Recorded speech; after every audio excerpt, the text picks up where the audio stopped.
बिल्कुल। जो पूर्ण है वो कभी किसी को नहीं ढूंढेगा। तो जब आप खुद इम्परफेक्ट हैं तो क्यों दूसरे में परफेक्शन ढूंढ रहे हैं आप?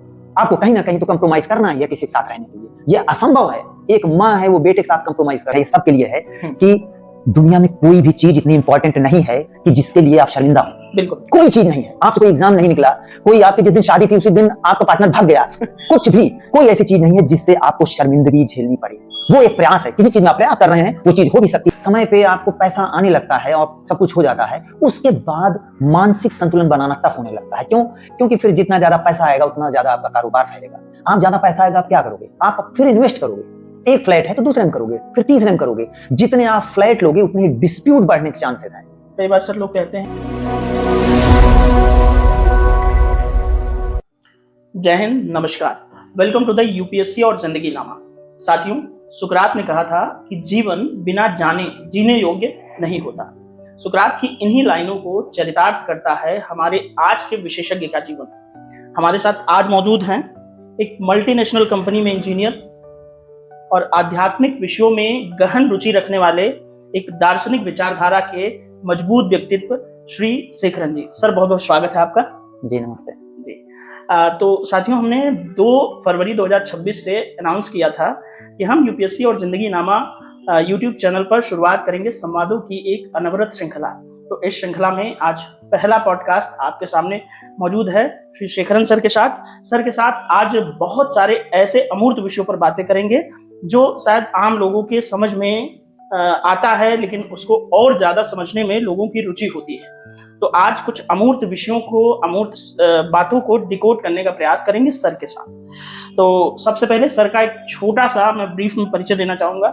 सर एक इंजीनियर हैं, जहां पर सर को एक उच्च पैकेज प्राप्त है, जिससे सर एक अच्छी लाइफस्टाइल एंजॉय कर सकते हैं, चाहे देश में या विदेश में। उसके बावजूद सर का जीवन इतना सिंपल, इतना साधारण है कि सर ने आध्यात्मिक और दार्शनिक विषयों पर लगातार शोध किए। सर ने तमाम वेद पढ़े, उपनिषद पढ़े, गीता पढ़ी, जिसका समग्र ज्ञान सर के पास मौजूद है। सर ने इस क्षेत्र में लगातार प्रयास किया और आगे भी सर के अनुभव इस क्षेत्र में चल रहे हैं। और आज इन्हीं अनुभवों से चंद मोती चुरा करके हम आपके लिए प्रस्तुत करना चाहते हैं। सर सबसे पहले तो मेरा सवाल ये है कि हम अभी तक लगभग 2-2.5 सालों से यूपीएससी के क्षेत्र में बहुत सारा काम करते रहे हैं, करंट अफेयर, जीएस, इन सब की बातें करते रहे।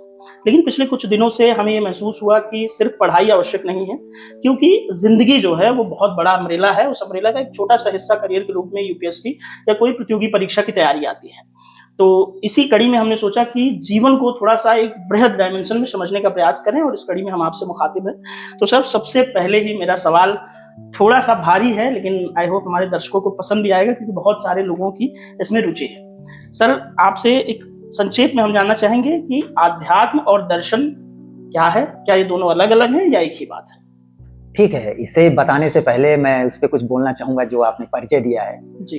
तो परिचय एक्चुअली यही है कि मैं बिल्कुल एक साधारण इंसान हूँ, जैसे और सब हैं। और जो आपने बताया कि इतनी पुस्तकों को पढ़ के, हाँ ठीक है, पास्ट में मैंने उन्हें पढ़ा है, लेकिन अब मैं उन्हें नहीं पढ़ता, ना ही उसे बहुत ज्यादा प्रमोट करता हूँ। जिसको पढ़ना है पढ़ सकता है, क्योंकि हर एक पुस्तक जो आप पढ़ते हैं वो कहीं ना कहीं आपके जीवन में कुछ ना कुछ तो हेल्प करती ही है, कहीं ना कहीं एक नए डायरेक्शन में ले जाती है। और मेरा जो एक उस परिचय में है कि मैं ऑफ कोर्स एक सॉफ्टवेयर इंजीनियर हूँ। बिल्कुल।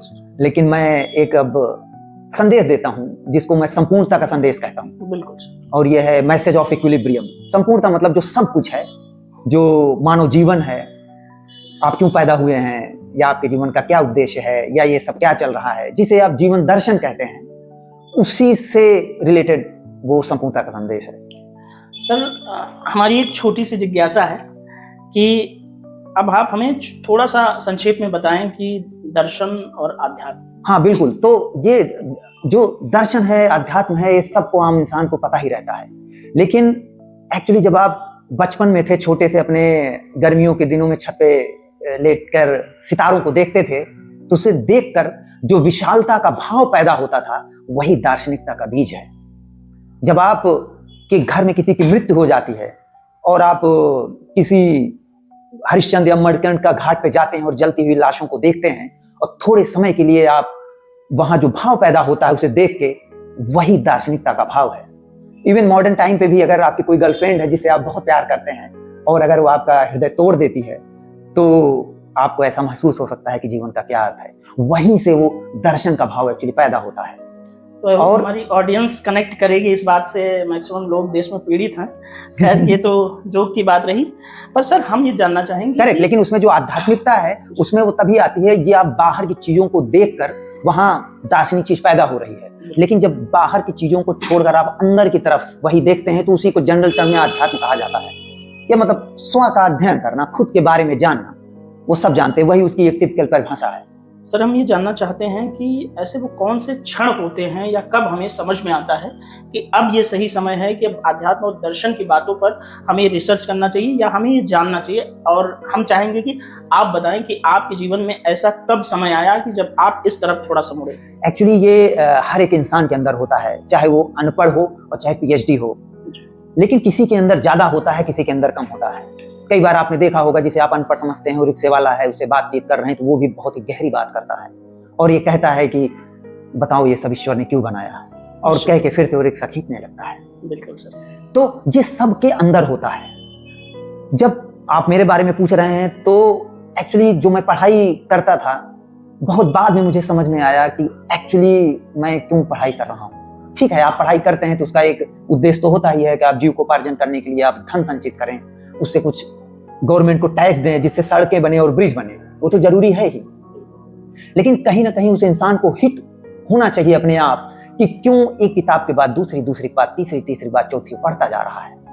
तो सर क्या कुछ ऐसे व्यक्तित्व वर्तमान में या बीते हुए समय में या कोई ऐसी पुस्तकें जिन्हें पढ़ने के बाद इस तरह का आपका रुझान हुआ हो?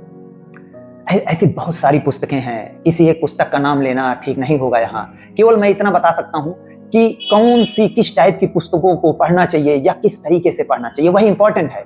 क्योंकि जिस बुक का नाम मैं लूंगा हो सकता है 100 साल बाद वो अप्रासंगिक हो जाए।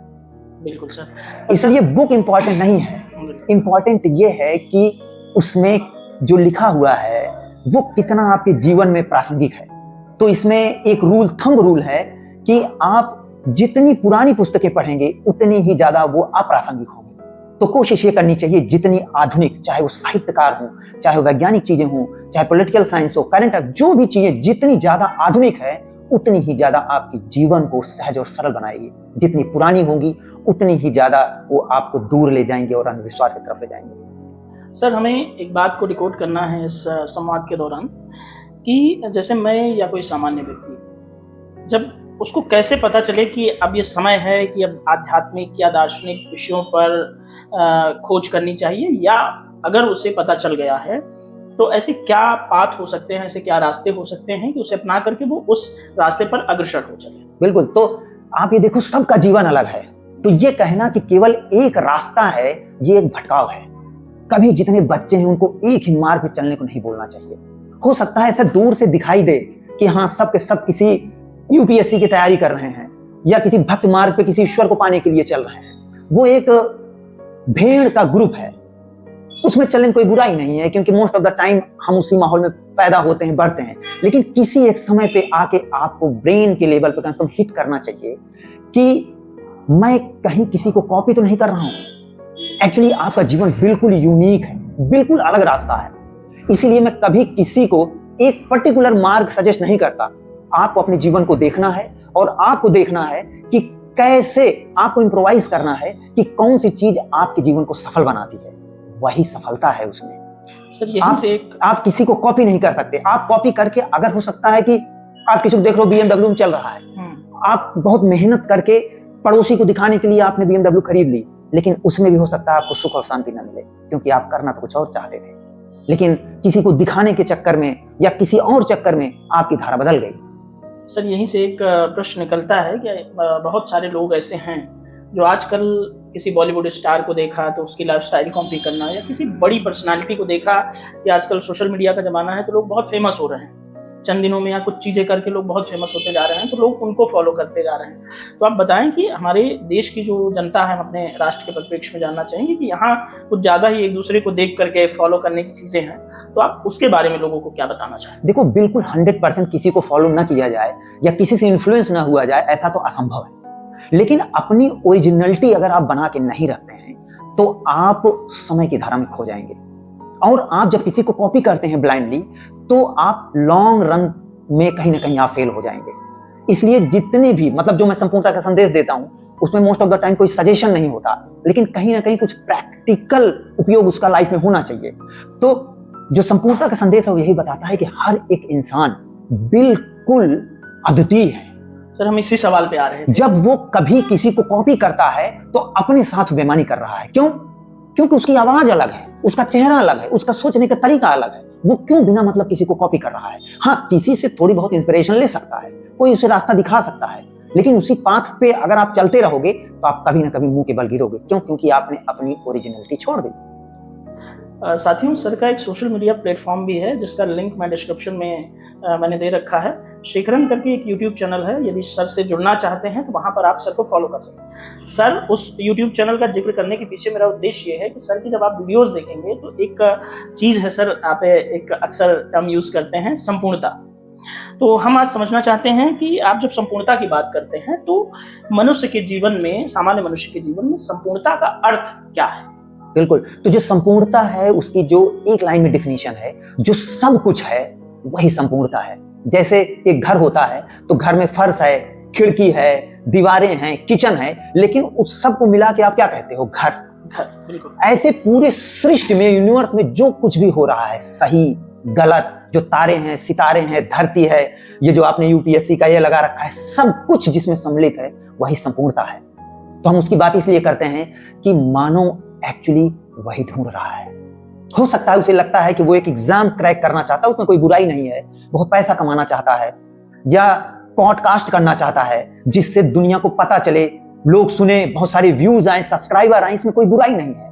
लेकिन जब जो चीज आप ढूंढ रहे हैं, जब वो चीज आपको मिल जाएगी तो आप नेक्स्ट चीज ढूंढने आप चले जाएंगे। जब वो मिल जाएगी तो फिर नेक्स्ट चीज ढूंढने चले जाएंगे। तो संपूर्णता के संदेश में बताया जाता है कि एक्चुअली आप संपूर्णता ढूंढ रहे हैं, सब कुछ ढूंढ रहे हैं, जो एक्चुअली मानव को कभी नहीं मिलेगा। केवल एक घटना हो सकती है कि जो ढूंढने की प्रक्रिया है, जो खोज आप कर रहे हैं, वो खोज खत्म हो जाए। और जब खोज खत्म होती है तो केवल जीवन रह जाता है, साधारण जीवन। और इतना अद्भुत है जीवन कि आइसक्रीम खाते समय भी आप मुस्कुराएंगे और आपको कुछ एक बच्चे की तरह, आपको किसी चीज की जरूरत नहीं है, वही सब कुछ है आपके लिए। सर कई बार तो हम ये माने इस बात से कि कई बार जो लोग आई थिंक रिश्तों के मामले में भी कई बार लोग कोशिश करते हैं कि मुझे चाहे वो मेल हो या फीमेल, कोशिश करता है कि मुझे एक कंप्लीट पर्सन मिले। तो कंप्लीट जैसा कि आपकी बातों से विदित है कि कंप्लीट जैसी चीजें कुछ होती नहीं है। तो आप उनके लिए क्या कहना चाहते हैं जो संपूर्णता या परफेक्शन के पीछे रहते हैं? नहीं, कभी कोई एक इंसान जिसके अंदर मानव होने का एहसास है, इंसान होने का एहसास है, स्वयं के होने का एहसास है, वो कभी भी परफेक्ट नहीं हो सकता। लेकिन उसी परफेक्शन की जो संपूर्णता है वही परफेक्ट है, उसी को पाने के लिए जितने आप प्रयास कर रहे हैं वही उसमें पैदा हो रहा है। इसलिए जब आप किसी इंसान से मिलते हैं तो आप ये कभी हो ही नहीं सकता कि वो परफेक्ट हो। जो दो रिलेशनशिप एक दो लोगों के बीच बनता है वो इम्परफेक्शन से ही बनता है। क्यों? क्योंकि आप अपूर्ण हैं तभी तो किसी को ढूंढ रहे हैं। बिल्कुल। जो पूर्ण है वो कभी किसी को नहीं ढूंढेगा। तो जब आप खुद इम्परफेक्ट हैं तो क्यों दूसरे में परफेक्शन ढूंढ रहे हैं? आपको कहीं ना कहीं तो कंप्रोमाइज करना ही है किसी के साथ रहने के लिए। ये असंभव है। एक माँ है वो बेटे के साथ कंप्रोमाइज करती है, बेटा माँ की कई बुरी आदतों को दरकिनार करके जीता है साथ में। ऐसा ही है। साथियों, ये अपने आप में सर बहुत बड़ी बात कर रहे हैं, क्योंकि इसकी रील भी कटेगी क्योंकि बहुत बड़ी बात सर ने कही है। और आज के समय में लोगों को ये बात समझनी चाहिए कि जिसके पास जो है वो उसके लिए परफेक्ट होना चाहिए। आई थिंक सर यही बात है। बिल्कुल, वही जो साधारण जीवन है वही सब कुछ है। ऑफिस जाना, अपने फैमिली मेंबर साथ रहना, डिनर करना, आईपीएल देखना, मूवी देखना, यही सब कुछ है। इसके अलावा कुछ ऐसा नहीं है जो आपको कहीं और जाके मिलेगा कि कहीं कोई परलोक है या कहीं कोई और चीज है। जो आप अपने जीवन में संघर्ष कर रहे हैं इसके अलावा कुछ नहीं है। सर बहुत सारी बातों के बीच एक महत्वपूर्ण अंग की बात करते हैं जो हमारे शरीर में होता है और वो हमारी पूरी जिंदगी को संचालित करने में एक महत्वपूर्ण रोल प्ले करता है, दैट इज माइंड। हमारे एक दो मित्रों का सवाल भी था जब हमने पॉडकास्ट में चर्चा किया कि आप आने वाले हैं, तो उनका सवाल था कि ऐसे विशेषज्ञ से थोड़ा दिमाग के ऊपर चीज़ें पूछी जाए। तो सर कैसा कहा जाता है कि दिमाग एक मशीन है और हम सब जानते हैं कि मशीन को चलाने के लिए एक मैनुअल की ज़रूरत होती है। तो सर क्या ऐसा मैनुअल माइंड के लिए भी है कि उस मैनुअल की प्रैक्टिस करके हम अपने दिमाग का फुल पोटेंशियल में यूज़ कर पाए? हाँ ठीक है, मैं जो दिमाग है और जो मस्तिष्क है दोनों को अलग करके देखता हूँ। मतलब एक जो माइंड है, जो मन है और मस्तिष्क मतलब ब्रेन, दोनों अलग अलग। तो जो ब्रेन है वो अपने आप सर्वाइव कर सकता है। उसको किसी, जैसे बच्चा है, बच्चा पैदा होता है, जानता है कि उसे कहाँ दूध मिलेगा, कहाँ क्या मिलेगा, वो जानता है, वो ब्रेन अपने आप में। लेकिन जो माइंड है, मन है, वो धीरे धीरे बनता है। जो दिमाग है, जो ज्ञान आप एक्वायर करते हैं, नॉलेज आप अपने पास रखते हैं। तो जो आप पोटेंशियल की बात कर रहे हैं, एक्चुअली दिमाग ज्यादातर समय अपने मैक्सिमम पोटेंशियल पे काम करता रहता है, लेकिन उसमें आप उस पर ज्यादा बर्डन डाल के उसकी कैपेसिटी कम कर देते हैं। जैसे कि अगर किसी की क्षमता केवल आधे घंटे पढ़ने की है तो आधे घंटे पढ़े, फिर जाके बालकनी में रिलैक्स कर सकता है। उसे जबरदस्ती 4 घंटे उसे स्ट्रेच नहीं करना है। आप 4 घंटे जब स्ट्रेच करेंगे तो आपका ब्रेन डल हो सकता है, क्योंकि नेचुरल कैपेसिटी से आप ज्यादा जा रहे हो। सर इसी तरह की बात हमारे यूपीएससी की दुनिया में कही जाती रही है। पहले लोग कहते थे कि 18-18, 22-22 घंटे पढ़ने वाले लोग आईएएस बना करते हैं और आज भी बहुत सारे लोगों को ये मिथ है कि जो 10 घंटा 12 घंटा पढ़ेगा वही आईएएस बनेगा या पीसीएस या अपने क्षेत्र में वो सक्सेस होगा। तो क्या सर ऐसा है कि कोई व्यक्ति 4 घंटे पढ़ के भी 8 घंटे वाली चीजें गेन कर सकता है? बिल्कुल, देखिए जो पढ़ाई है वो अलग है और कंपटीशन अलग है। एक्चुअली जो पढ़ाई है वो एक रिसर्च ब्रेन होता है जो सीखना चाहता है। सोशल साइंस पढ़ रहा है तो एक्चुअली सोसाइटी कैसे काम करती है। लेकिन जो कंपटीशन है उसमें एक्चुअली आपको बहुत डीप में उस तरह जाने की जरूरत नहीं है। अदरवाइज अथाह है। आप जीवन भर पढ़ेंगे, आपकी 4 पीढ़ियां पढ़ेंगी, तब भी वो खत्म नहीं होगा। बिल्कुल सर। तो वो बहुत ही ज्यादा वेल मेंटेन्ड और एक लाइन पे होनी चाहिए कि आपको क्या क्या पढ़ना है, क्या पूछा जाता है, तभी वो काम आएगा। अदरवाइज आप 22 घंटे, जैसे आपने कहा, वो एक भेड़चाल है, एक गधों की तरह आप पढ़ते रहोगे, उससे कुछ नहीं होगा। आपने अपने जीवन में देखा होगा, बहुत सारे लोग बहुत मेहनत करते हैं और बाद में कहते हैं कि मेरी तो किस्मत खराब थी। बिल्कुल बिल्कुल। तो सर ये चीज़ जाहिर है बहुत सारे लोग, आई होप आज ये डाउट क्लियर हुआ होगा कि कम पढ़ के भी बहुत सारी चीज़ें फ्रूटफुल तरीके से हो। बिल्कुल, आपकी जो पर्सनालिटी है उसके अकॉर्डिंग ही आप जबरदस्ती आप स्ट्रेस करेंगे तो आपकी बॉडी जो है रिलैक्स नहीं हो पाएगी, आपको स्लीप ढंग से नहीं आएगी, आप ढंग से फिर पढ़ नहीं पाओगे और फिर आप कहोगे कि आपका ब्रेन जो है मैक्सिमम कैपेसिटी काम नहीं कर रहा है। आप कई बार मूवी देख के लौटिए और फिर कितना मन करता है पढ़ने का, फिर आप पढ़ सकते हो। लेकिन किसी ने व्रत ले रखा है कि मूवी वो तभी देखेगा जब कहीं सिलेक्ट हो जाएगा, फिर तो ना तो आप सिलेक्ट होगे ना तो आप मूवी देखोगे। बिल्कुल सर। कई लोग बहुत सारे महापुरुषों का उदाहरण देते हैं कि कोई महापुरुष थे फॉरेन में गए, मुझे नाम नहीं याद आ रहा है इस समय। कई लोग कहते हैं कि फॉरेन में कोई महापुरुष गए थे पढ़ने, अपने मॉडर्न इंडिया में हुए, और उनको किसी मित्र ने पूछा कि चलिए आइए फिल्म देखते हैं, तो उन्होंने कहा कि नहीं मैं फिल्म देखने नहीं, यहाँ पढ़ने आया हूँ। ऐसा लोग कहते हैं। मुझे पता नहीं कि उन महापुरुष ने ऐसा उत्तर दिया था कि नहीं। कई बार एक हाइप क्रिएट की जाती है, इस तरह से पर्सनालिटीज को अलग तरीके से पोर्ट्रे किया जाता है ताकि लोग ऐसा सीखें। हालांकि ये बात सही है, लेकिन आप जो कह रहे हैं कि माइंड एक प्रॉपर मैनर में वर्क करता है। कई बार आप मूवी देख के आए तो भी पढ़ सकते। उसमें ये बताया जा रहा है कि कोई रूल नहीं है। आप ये नहीं कह सकते कि अगर आपका बॉयफ्रेंड होगा तो आपसे कंपटीशन नहीं निकलेगा, ये गलत धारणा है। हो सकता है आपकी पर्सनालिटी ऐसी है कि आप नहीं गर्लफ्रेंड बॉयफ्रेंड बनाना चाहते, ठीक है, लेकिन आप रूल नहीं बना सकते। आप ये नहीं कह सकते कि जिसकी शादी हो गई है वो कंपटीशन नहीं निकाल सकता। ऐसे बहुत एग्जाम्पल हैं जिनकी शादी हुई उसके बाद उन्होंने हाईएस्ट रैंक गेन की है। तो कोई रूल नहीं। आप अपने व्यक्तित्व को देखें, समझें और उसके अकॉर्डिंग आप अपने लाइफ में चले, वही आपका मार्ग है। बिल्कुल सर, बिल्कुल। सर कई बार कहा जाता है इंजीनियरिंग वाले बच्चे, जैसे आप खुद सॉफ्टवेयर इंजीनियर हैं तो आप इस चीज़ को कनेक्ट करेंगे। कई बार लोग कहते हैं कि इंजीनियरिंग वाले बच्चे बहुत चिल मारते हैं, पूरे साल चिल मारते हैं, लास्ट में शायद जब एग्जाम होता है तो उस तरह से पढ़ के और बहुत अच्छा रिजल्ट भी देते हैं। तो क्या उनके लिए आप क्या? हाँ ठीक है, ऐसा चीज से संचालित होता ऐसा है, लेकिन मैं उसे बढ़ावा नहीं देता, वो ठीक नहीं है। वहाँ क्या है कि टेक्नोलॉजी और साइंस में डिफरेंस है। तो जो आपने देखा होगा बीटेक है वो टेक्नोलॉजी है, तो इसलिए आप लास्ट के कुछ टाइम पे पढ़ के हो सकता है किसी सेमेस्टर में आप पास हो जाएं, लेकिन आप ऐसा नहीं है बहुत इनोवेटिव हो जाएंगे। जैसे कि इंडिया में इनोवेशन की बहुत कमी है, तो जब तक आप किसी सब्जेक्ट में डीपली उस चीज को समझते नहीं है, इनोवेशन करना बहुत मुश्किल है। तो ऐसे स्टूडेंट जो रियली लास्ट में सब्जेक्ट में पास हो गए हैं, ठीक है, लेकिन जब वो कंपनी में जाते हैं तो दिन रात मेहनत करके समझते हैं, तभी फिर वो सॉफ्टवेयर का प्रोडक्ट बना रहे हैं, क्योंकि तब तो लास्ट के 15 डेज में पढ़ के प्रोडक्ट नहीं बन सकता। तो वो वहां अगर उन्होंने मेहनत नहीं की है तो वहां मेहनत कर रहे हैं और रात के 11 बजे तक। आपको जीवन में कहीं ना कहीं मेहनत तो करना ही पड़ता है। तो सर इंजीनियर्स की भी कई कैटेगरी होती होगी कि कुछ लोग बहुत पढ़ने वाले इंजीनियर जो बिल्कुल सफल होते हैं, अपने जब कार्यक्षेत्र में जाते हैं तो बहुत अच्छा प्रदर्शन करते होंगे फिर। बिल्कुल, देखो सफलता वर्ड मैं यूज नहीं करता, सफल तो सभी होते हैं क्योंकि सफलता अपने अपने लिए डिफिनीशन है। लेकिन ठीक है, जो जितना उसमें ज्यादा पढ़ता है लिखता है सब, क्योंकि ह्यूमन ब्रेन ऐसा ही है कि जितना ज्यादा आप इसको ट्रेन करोगे किसी चीज के लिए उतने ज्यादा उसमें वो एक्सपर्ट होता जाएगा। वो बात दूसरी है कि एक लेवल पे जाके वो सैचुरेट हो सकता है कई बार, तो वहीं वो फिर इनोवेशन और वो काम आता है। अदरवाइज आप मैकेनिकल हो जाते हैं और एक ही चीज को रिपीट करते रहते हैं, जो ठीक नहीं है। बिल्कुल सर, अब हमारे संवाद के बीच एक रैपिड फायर राउंड रखा गया है, तो जिसमें हम चाहेंगे कि संक्षिप्त उत्तर हो, लेकिन उससे बहुत सारी ऐसी चीजें निकल कर आए जो लोगों के काम आए। तो सर हमारा पहला सवाल है कि वर्तमान में लोगों की सबसे बड़ी मानसिक भूल क्या है? मानसिक भूल तो ऐसे कई हैं, लेकिन जो मुझे सबसे ज्यादा दिखता है वो है वही कंज्यूमरिज्म, मतलब उपभोक्तावाद। मानसिक रूप में वो जितनी उन्हें जरूरत है उससे ज्यादा उससे उन्हें अब सुख मिलने लगा है, तो ज्यादा कंज्यूम करते जा रहे हैं। मुझे ऐसा लग रहा है कि जैसे उन्हें अगर जरूरत एक गाड़ी की है, एक घर, तो पड़ोसी को दिखाने के लिए या खुद में किसी को और दिखाने के लिए दूसरी गाड़ी खरीद रहे हैं, और जानते हैं कि पार्किंग के लिए जगह नहीं बच रही है, लेकिन वो ज्यादा से ज्यादा कंज्यूम करते जा रहे हैं। सर अगर हम इसे यूपीएससी के पॉइंट ऑफ व्यू से देखें या प्रतियोगी परीक्षाओं की तैयारी करने वाले लोगों के पॉइंट ऑफ व्यू से देखें, बिल्कुल, तो इसमें क्या उसमें है कि आप अननेसेसरी के ज्ञान में न फंसें।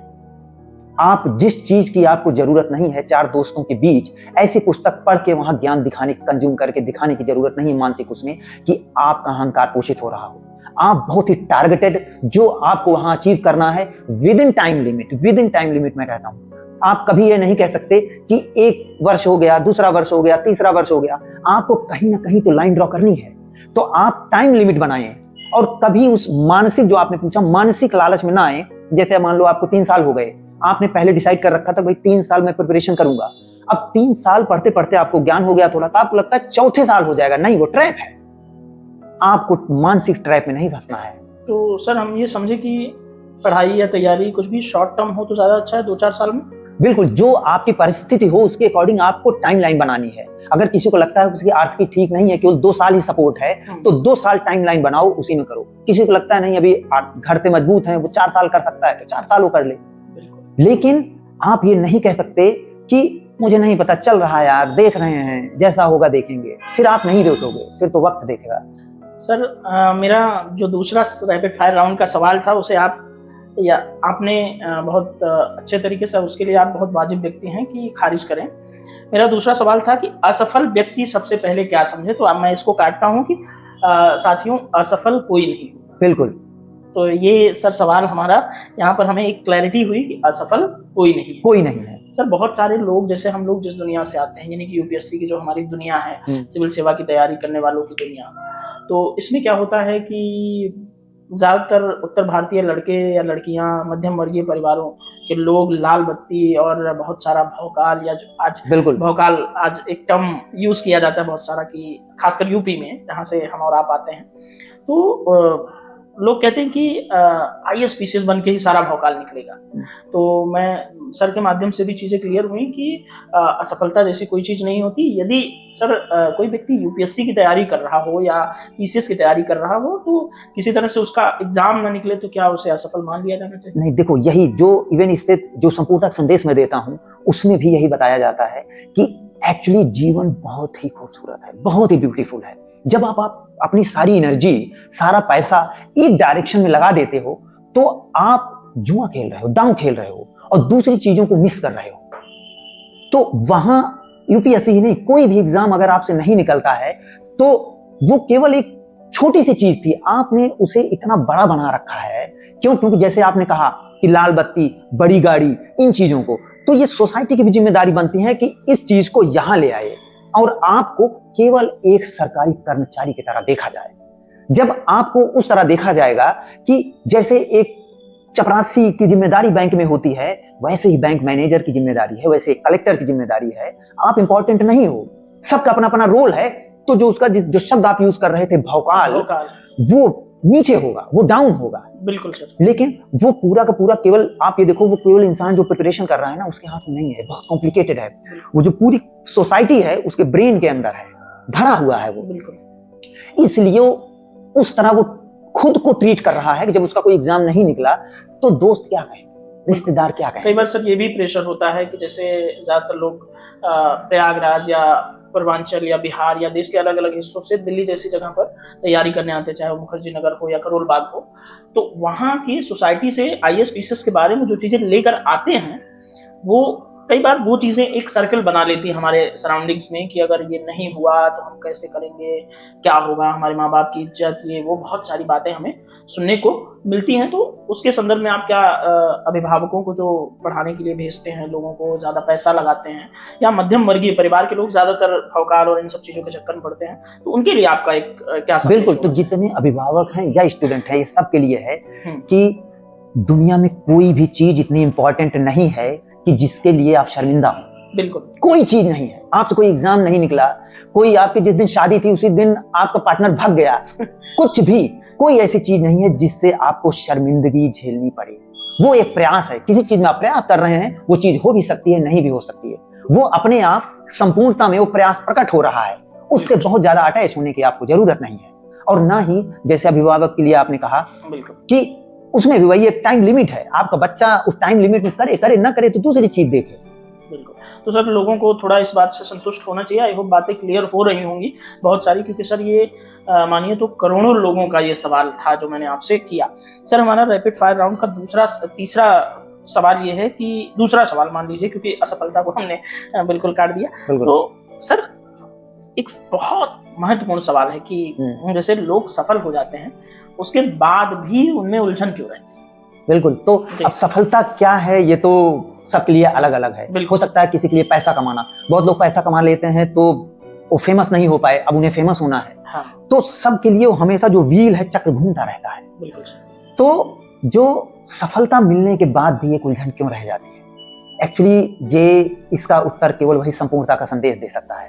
और संपूर्णता का संदेश यहाँ कहता है कि जो उलझन है, वो जो संपूर्णता है, उसी में जब एक अस्तित्व का भाव पैदा होता है कि मैं हूं, कुछ मुझे पाना है, कुछ करना है, और सब कुछ आपके पास, आपकी फैमिली है, आप पैसा है, रिलेशनशिप, सब कुछ है, लेकिन फिर भी ऐसा लगता है कुछ मिसिंग है, कुछ तो मिसिंग है। वो जो सेंस ऑफ मिसिंग है वो एक्चुअली हर एक ह्यूमन बॉडी में एक फील्ड है जिसे मैं कहता हूं कि स्वयं का एहसास होना, मैं हूं, अस्तित्व का भाव होना। उसके पैदा होते ही वो उलझन का भाव पैदा हो जाता है। आप कितने भी सुखी हो जाएं, कितने भी पैसे कमा लें, वो जो थोड़े मिसिंग होने का भाव कभी खत्म नहीं होगा। इसका मतलब ये नहीं है कि आप पैसे ना कमाएं, ऑफ कोर्स बहुत जरूरत है, पैसे ना होते तभी इतनी अच्छी कॉपी ना मिलती मुझे। सर जो मैं का भाव है, आई होप आप उसे खत्म करने की बात कर रहे हैं, तब आप सफल होने के बाद आप अच्छा महसूस करेंगे। नहीं, वो केवल एक आंसर था जो आप कह रहे थे कि सफल होने के बाद भी एक उलझन क्यों रह जाती है, वो उसका एक उत्तर है। यहाँ कोई प्रयास नहीं है कि किसी के अहंकार, ईगो या मैं के भाव को खत्म किया जाए, क्योंकि वो पहले से ही वहां नहीं है। वो एक इल्यूजन है, एक भ्रम है। मैं होना सर एक भ्रम है, मैं या अहम का भाव, या अहम का भाव एक भ्रम है। मैंने आपका एक वीडियो देखा था जिसमें आप कहते हैं कि अहम ब्रह्मास्मि होना एक अहम है, ऐसा कुछ आपने कुछ। बिल्कुल जी, मतलब अगर कोई ये कहे कि मैं वो सत्ता हूं सबसे बड़ी, वो एक इल्यूजरी, मतलब एक भ्रामक सेंटेंस है। वो जो कह रहा है वो अभी भ्रम में है। ये मोह भी है सर अपने आप से। क्या है? ये मोह भी है अपने आप से। बिल्कुल, वो अपने आप को बड़ा दिखाना, अपने आप को बताना कि मैं वही हूँ, एक वही अहंकार का विस्तार है। बिल्कुल सर, अब हमारा अगला सवाल बहुत इंपॉर्टेंट लेकिन थोड़ा सा भारी है, लेकिन बहुत सारे लोगों की ये समस्या है। सर कहा जाता है कि भौतिक सफलता, मटेरियलिज्म से जो हमें सक्सेस मिलती है उसके थ्रू, और मानसिक शांति यानी कि मेंटल पीस, इन दोनों के बीच हमें संतुलन बनाने के लिए थोड़े कुछ टिप्स दीजिए कि क्या कैसे किया जा सकता है। बिल्कुल, तो इन दोनों में जरूर संबंध है। कोई ये नहीं कह सकता कि भौतिक सफलता जो है मानसिक से कोई लेना देना नहीं है। पैसा बहुत इंपॉर्टेंट है, स्पेशली इंडिया जैसी कंट्री में तो किसी को बोलना ही नहीं चाहिए कि धन की जरूरत नहीं है, जहाँ इतनी गरीबी है, या इतने, आपने मेट्रो स्टेशन के सामने बच्चों को देखा होगा। तो लेकिन जब एक समय पे आपको पैसा आने लगता है और सब कुछ हो जाता है, उसके बाद मानसिक संतुलन बनाना टफ होने लगता है। क्यों? क्योंकि फिर जितना ज्यादा पैसा आएगा उतना ज्यादा आपका कारोबार फैलेगा। आप ज्यादा पैसा आएगा, आप क्या करोगे? आप फिर इन्वेस्ट करोगे, एक फ्लैट है तो दूसरे में करोगे, फिर तीसरे में करोगे। जितने आप फ्लैट लोगे उतने डिस्प्यूट बढ़ने के चांसेस हैं। कई बार सर लोग कहते हैं कि पैसा मेंटल पीस के लिए बहुत आवश्यक होता है। बिल्कुल वही मैं कह रहा हूं कि एक सर्टेन लेवल तक, 100% नहीं, क्योंकि 100% तो आप कभी हो ही नहीं सकते, एब्सोल्यूट नहीं है। तो पैसा बहुत इंपॉर्टेंट है एक सर्टेन लेवल तक, इसलिए कभी उसको डिमीन नहीं करना चाहिए और ना ही उसे इनकार करना चाहिए। तो सर मानसिक शांति और भौतिक मानसिक शांति में केवल पैसा नहीं आता, और भी चीजें आती हैं, जैसे आपका रिलेशनशिप, या हो सकता है आप ऐसे इंसान हैं जो आपके पास पैसा तो है लेकिन आप सोसाइटी को देखते हैं, सोसाइटी में कुछ ऐसी चीज हो रही हैं, अब आप मानसिक संतुलन कैसे बनाएंगे? मान लो धर्मांधता, धर्म के आधार पर किसी से भेदभाव हो रहा है, जात के आधार पर किसी से भेदभाव हो रहा है, अब आप क्या करेंगे मानसिक संतुलन? वहां तो भौतिक सफलता से कोई लेना देना नहीं है। बिल्कुल। तो जो मानसिक संतुलन है या मानसिक सुख है वो पैसे से जरूर संबंधित है, लेकिन एक लिमिटेड एरिया है, उससे ऊपर जैसे आप जाते हैं वो फिर पैसे या धन जिसे बोलते हैं उसके हाथ से निकल जाता है। सर कहा भी गया कि पिछले कुछ सालों पहले कुछ उदाहरण भी आए कि गाजियाबाद में कोई बिहार के कलेक्टर ने आत्महत्या कर ली। उसके आत्महत्या से 4-5 दिन बाद वो, जिस दिन उन्होंने अपना सुसाइड किया, उसके 4-5 दिन बाद वो प्रॉपर एज अ डीएम बनने वाले थे। तो हम ये कह सकते हैं सर कि भौतिक रूप से सफल होना क्या मानसिक शांति के लिए आवश्यक नहीं है? नहीं, तो आप इस चीज को देखो, आप जिसका एग्जांपल ले रहे हो, ये माना जाता है कि वो सबसे टफेस्ट और हाई लेवल का अगर कंपटीशन कोई बीट कर रहा है तो बहुत उसके अंदर विजडम होगा। ये एक एजम्पशन है यहाँ, लेकिन ऐसा नहीं है। जो एग्जाम और ये चीजें होती हैं, एक स्पेशल कैटेगरी में नियम बना दिया गया है, एक सेट पैटर्न कि अगर थाउजेंड्स ऑफ स्टूडेंट्स हैं, वो इसी सेट पैटर्न पे जो निकलेंगे वही सफल कहे जाएंगे, उन्हीं को विजडम माना जाएगा, उनके अंदर विजडम है, जो कि बहुत ही नैरो तरीका है, संकीर्ण तरीका है देखने का। तो ये कभी नहीं देखना चाहिए कि वो इंसान जिसने बहुत कंपटीशन बीट किया है और समथिंग उसके अंदर विजडम भी होगी। इसलिए जो सबसे पहली रिस्पॉन्सिबिलिटी पेरेंट्स और उनकी बनती है वो किसी भी अपने बच्चे और उसको जीवन जिसे कहते हैं विजडम देना, वही इंपॉर्टेंट है। सर हमारे रैपिड फायर राउंड का आखिरी सवाल है और एक बहुत महत्वपूर्ण सवाल है कि कोई एक छोटी सी दैनिक आदत या क्रिया आप बताएं जो लोगों के सामान्य जीवन को थोड़ा बेहतर बनाने में योगदान कर सके। हाँ, तो कोई, मुझे नहीं लगता कोई एक आदत आपके जीवन को बदल सकती है, कभी ऐसा नहीं हो सकता। लेकिन जैसे सर बहुत लोग कहते हैं सुबह सुबह उठो तो जीवन काफी बेहतर हो जाता है। नहीं, वही फिर से मैं कहूंगा कि अपनी पर्सनालिटी आप देखिए। जैसे मैं खुद लगभग 7 बजे के आसपास मेरी हिस्ट्री रही है, मैं वही उठता हूँ। मैंने पास्ट में जैसे पढ़ाई वगैरह के लिए भी वैसे भी मैंने सोचा कि मैं 4 बजे उठूंगा, और 6 महीने मैंने मेहनत की, लेकिन मेरा सर दर्द होता था और वो नुकसान करने लगा मेरे लिए खुद। फिर मैं अपने नेचुरल टाइम पे उठने लगा, और जो पढ़ाई मैं करता था, मैं पढ़ने में अच्छा भी था, बता देता हूँ। नहीं सर, ऑफ कोर्स, इसीलिए तो हम यहाँ बैठे हैं। वो अपने आप मेरा ब्रेन ज्यादा अच्छा काम करता था जब मैं नेचुरल ढंग से वो काम करता था, उसमें सो के उठता था। तो कभी भी किसी को जबरदस्ती ना, लेट नाइट अगर आप पढ़ने का आदत नहीं है मत पढ़िए, सुबह उठिए। सुबह उठने का आदत नहीं है, लेट नाइट पढ़िए। आप अपनी पर्सनालिटी को समझिए। कोई एक रामबाण रूल है ही नहीं जो किसी को दे दिया जाए और कहा जाए कि यही आदत आप कर लोगे तो आपका जीवन सफल हो जाएगा या जो आप चाहते हो मिल जाएगा। ऐसा नहीं। ओके सर, इससे मेरी भी एक जिज्ञासा शांत हुई, क्योंकि सर मेरे भी एक बहुत अजीज मित्र हैं और वो पूरी रात पढ़ते हैं और दिन सुबह लेट उठते हैं। मैं उनको बहुत समझाता हूँ कि आपको सुबह उठना चाहिए, क्योंकि मेरी दिनचर्या का प्रारंभ सुबह से होता है। तो यहाँ पर वो ठीक है कि वो जैसे उनकी चीजें हों उस हिसाब से, जैसा उनका मैकेनिज्म हो, बिल्कुल वैसे सोएं जागें कुछ भी करें। बिल्कुल बिल्कुल। Okay sir. सर हमारा चौथा सेगमेंट जो है वो फिर से थोड़ा सा दर्शकों को डीप डाउन कराएगा। आपकी ही वीडियो से सवाल है, क्योंकि आप वीडियो में कहते हैं कि भोग ही तपस्या है, और मुझे ये, और ऑफकोर्स बहुत सारे लोगों को ये थोड़ा सा विरोधाभासी सा लगता है, कंट्राडिक्शन इसमें है। तो इसका वास्तविक हम फिलोसॉफिकल अगर इसका अर्थ समझने का प्रयास करें तो क्या होगा? हाँ ठीक है, तो ये विरोधाभासी क्यों है? क्योंकि जो संपूर्णता का संदेश है उसको कहने में कई बार विरोधाभास पैदा होता है। क्यों पैदा होता है? क्योंकि जो ब्रेन है, ह्यूमन ब्रेन है, या हाँ और ना में समझता है, ब्लैक एंड व्हाइट समझता है। कई बार आपने देखा हो दोस्तों से बहस करते समय आप कहते हो यार सीधा सीधा बता दो, इतना घुमा क्यों रहे हो। लेकिन जब ये कहा जाता है कि भोग ही तपस्या है, इसका मतलब यह है कि जब कोई भी चीज पूर्णतः भोग ली जाती है तो उसे फिर से भोगने की जिज्ञासा खत्म हो जाती है।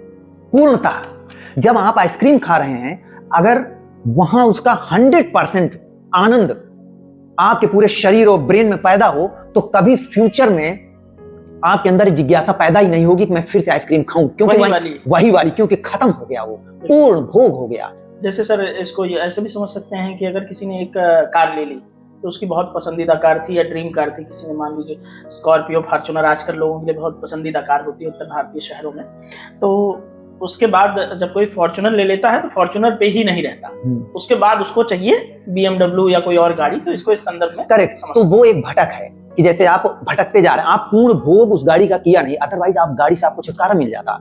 आप एक गाड़ी चलने के बाद आप देख लेते कि उसकी क्या निरर्थकता है, उसका क्या यूज है, आप देख ही नहीं पाए, एक लेने के बाद आप दूसरी तरफ भाग रहे हैं। बिल्कुल सर, आई होप दर्शकों को भोग ही तपस्या है, इसमें जो विरोधाभासी चीजें लगती हैं वो समझ में आया हुआ, क्योंकि सर इस पे मैंने कुछ लोगों के सवाल भी इनवाइट किए थे, तो मुझे उम्मीद है कि आप सबके सवालों के जवाब मिले होंगे। सर एक सवाल और बहुत इंपॉर्टेंट है कि आजकल सोशल मीडिया का दौर है, आप जानते हैं कि बहुत सारे लोग मैनिफेस्टेशन की बातें करते हैं, और मैं दर्शकों के लिए बता दूं कि मैनिफेस्टेशन का अर्थ ये होता है कि हम जैसा सोचते हैं वैसा ही बन जाते हैं, इस तरह का कुछ। तो सर क्या ऐसा सच में होता है कि, और इस पर आपका क्या विचार है? करेक्ट, तो आप उसका पहला सेंटेंस देखिए कि आप जैसा सोचते हैं वैसा बन जाते हैं। हाँ, ये आपको देखने में सही लगेगा, लेकिन उसका जो मूल प्रश्न है आप देखोगे, आप वैसा सोचते क्यों हो, ये आपको कोई नहीं बताएगा। तो कोई कहेगा कि आप जब जैसा सोचते वैसा बन जाओगे, लेकिन आप वैसा क्यों सोचते हो? तो आप देखोगे कि ये बहुत ही कॉम्प्लिकेटेड है कि एक्चुअली आप जैसा सोचते हो आपके परवरिश से आता है, आपकी सोसाइटी से आता है, और आप जिस बैकग्राउंड से आते हैं उससे वो निर्भर करता है। बिल्कुल सर, ये पूरा जो ह्यूमन ब्रेन है वो कंडीशनड होता है आपकी सोसाइटी से।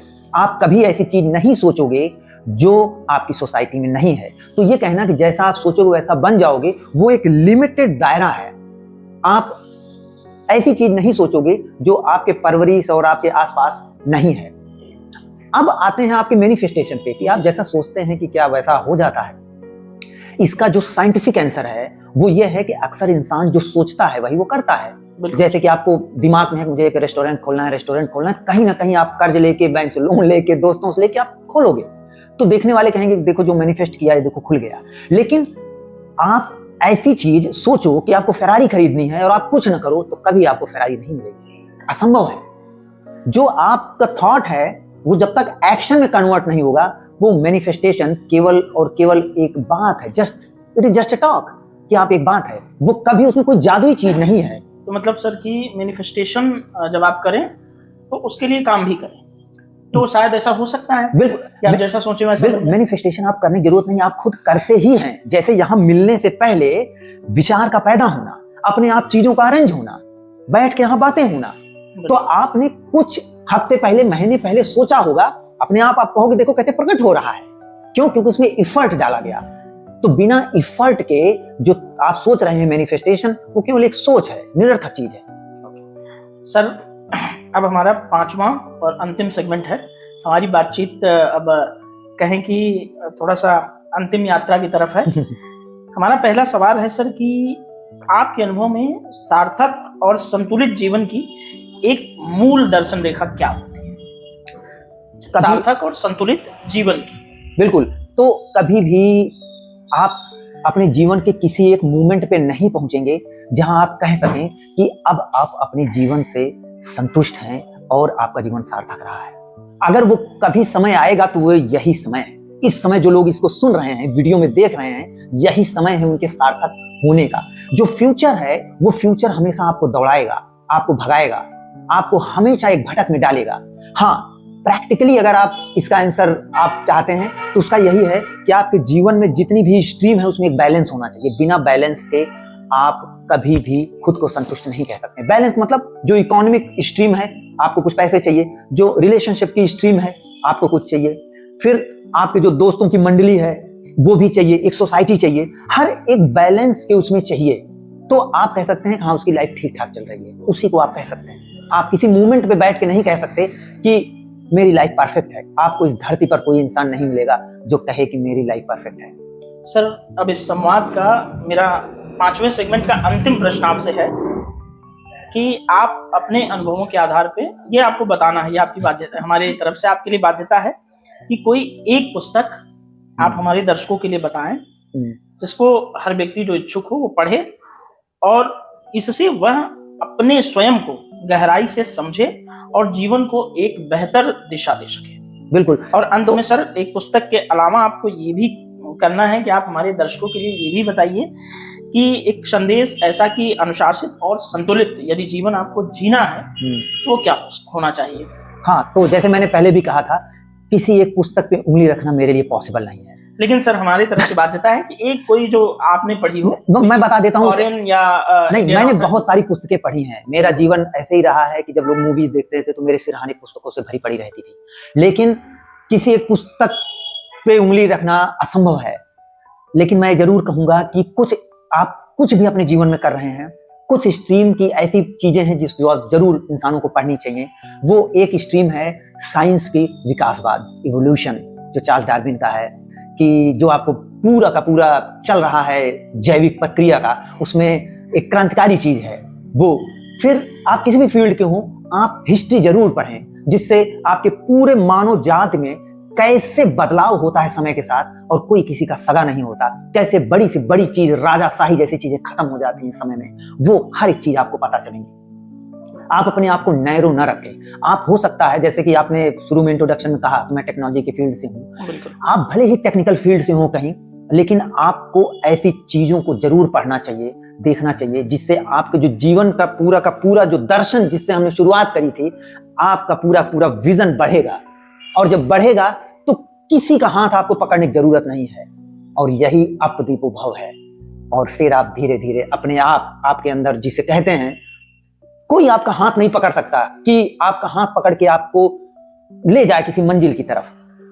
केवल और केवल उसके लिए ऐसे बातचीत हो सकती है, और उसी बातचीत में जैसे इसको लोग देखेंगे, हजारों लोग देखेंगे, उसमें कुछ लोगों को हिट करेगा, और जैसे हिट करेगा तो जो दीपक है, जो कमल है, अपने आप खिलना शुरू हो जाएगा। बिल्कुल सर, और मैं उम्मीद करता हूं दर्शकों की ये बातचीत आपको बहुत ज्यादा हिट करे, क्योंकि ये बातचीत सर के साथ बहुत फ्रूटफुल रही। और सर, हमारी आज की बातचीत को अब समग्रता में एक समेटने का समय आ गया है, और आपके साथ हमारी बातचीत बहुत, मुझे लगता है, दर्शकों के लिए भी और मेरे लिए भी काफ़ी सार्थक रही। और मेरी जो जिज्ञासाएं थी वो शांत हुई, क्योंकि मैं बार बार ये कहता हूँ कि इस कार्यक्रम के माध्यम से मेरी जो जिज्ञासाएं हैं पर्सनल, वो भी निकलेंगी, और आप जैसे विशेषज्ञों के माध्यम से आने वाले समय में बाकी जो हमारे दर्शक हैं, जो हमारे व्यूअर्स हैं, और ये वीडियो जहां जहां भी जाएगा, सभी लोगों के मन की जिज्ञासाएं शांत होंगी।